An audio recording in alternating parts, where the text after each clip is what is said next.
কোন জমিনে মাটি আমার হবে গোরস্থান। কথা বলেন ঠিক কিনা? কাদের চোখের জলে আমি, কাদের চোখের জলে আমি পাবো পরিত্রাণ।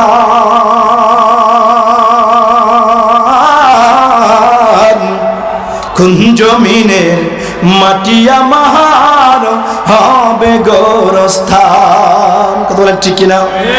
কার কাঁধে চড়ে আমি কবর দেশে যাব, জানি না কার মোনাজাতে খোদার রহম পাব। কথা বলেন। কার কাঁধে চড়ে আমি কবর দেশে যাব, জানি না কার মোনাজাতে খোদার রহম পাব। কার কারণে করবে ক্ষমা, কার কারণে করবে ক্ষমা আল্লাহ মেহেরবান। কোন জমিনে মাটি আমার হবে গোরস্থান। কোন জমিনের মাটি আমার হবে গোরস্থান। কথা বলেন ঠিক কিনা? কাদের চোখের জলে আমি, কাদের চোখের জলে আমি পাবো পরিত্রাণ। কোন জমিনে মাটি আমার হবে গোরস্থান। কোন জমিনের মাটি আমার হবে গোরস্থান। কোন জমিনের মাটি আমার হবে গোরস্থান। আমার ভাইরা, আমি স্টার্টিং এ কথাগুলো বোঝাতে চাচ্ছি যে ছোট্ট এই দুনিয়া অনেক সময় রাজনীতির রসনলে ভাই ভাই মহল্লায় মহল্লায় বিভিন্ন সময় আমরা যেগুলো অপ্রাসঙ্গিক এ কথাগুলো বলে ফেলি। কথা বলেন ঠিক কিনা? যেগুলো বলা দরকার এগুলো বলে ফেলি। একটা বার চিন্তা করি না, হ্যাঁ আমি যদি এখন মারা যায়, আমার প্রতিবেশী, আমার যদি বিরোধী দল হয়, সেও আমার জানা যায়, আমার খাটোয়ার পিছে পিছে যাবে।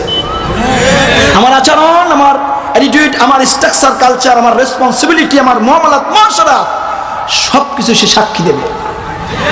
এজন্য আসুন না, এজন্য আসুন না ছোট্ট এই জীবনটাকে অল্পর মধ্যে তুষ্ট রেখে ঈমান এবং আমলের সাথে কবরে যেতে পারি, এই তৌফিক যেন আল্লাহ দান করেন, বলেন আমিন। আপনি মারা যাওয়ার পরে যদি এলাকার মহল্লার মানুষগুলো বলে যে না লোকটা ভালো ছিল, একটু দোয়া করে, আল্লাহি আল্লাহ আপনার কবরে ভালো জবাবের ব্যবস্থা করে দেবেন। এজন্য মানুষকে ভালোবাসুন, মানুষের সাথে সদাচরণ করুন, তাহলে কি হবে? আল্লাহ তাআলা আপনার দিলের পরিবর্তন ঘটাই দেবেন। আমরা আজকে ভাই ভাই হিংসা, যায় যায় হিংসা, দলে দলের কথা তো বাদই দিলাম। আপন দুই ভাই দেখা যায় 6 বছর কথা বলে না, যায় যায় তো বাদই দিলাম। আপন দুই ভাই, এক ভাই চাকরি করে আর এক ভাই ভ্যান চালায়। চাকরি যিনি করেন 7,000 টাকা বেতন পান, ভ্যানালা ভাইকে জীবনে কোনোদিন একদিন ডেকে খাওয়ায় নাই। অথচ তার বন্ধু বান্ধবী, শ্বশুরকুলের লোক, বিভিন্ন লোককে আচ্ছা রকম খাওয়াচ্ছেন, কিন্তু আপন ভাই অটো চালায় খায়, রিক্সা চালায় খায়, তারা একদিনও ডেকে খাওয়ায় নাই। আত্মীয়তার সম্পর্ক যিনি অটুট রাখবেন না, তার রিজিক অভাব দেখা দেবে এবং তিনি জান্নাতের সুঘ্রাণ পাবেন না। এই জায়গায় আমরা আজকে ভুলে গেছি যে আমি একজন মুসলমান, I M a proud of Muslim. আমি একজন মুসলিম হিসেবে গর্বিত, সেই জায়গাগুলো আমরা নষ্ট করেছি। কথা বলেন ঠিক কিনা? Islam is the complete code of life. ইসলাম একটি পূর্ণাঙ্গ জীবন বিধান। আপনি মনে করলেন যে আমি এই কাজটা করলাম আর এই কাজটা করলাম না, হবে না। প্রত্যেকটি জায়গায়, প্রত্যেকটি সেক্টরে আপনাকে সততার পরিচয় দিতে হবে। কথা বলেন ঠিক না? আসলে আমরা কিছু মূল্যবান এই বিষয়ে কিছু কথা বলবো, কারণ আমরা তো অনেক ওয়াজ শুনেই থাকি, কিন্তু আজ পর্যন্ত আমার আপনার আত্মশুদ্ধি হয় নাই। কথা বলেন ঠিক না? তাহলে এই জায়গায় আসার পরে এখন সওয়াব হচ্ছে না গুনাহ হচ্ছে? এখানে যেখানে বসেছে এই জায়গায় আমার আপনার পক্ষে সাক্ষী দেয়, আমরা খুশি না বাজা?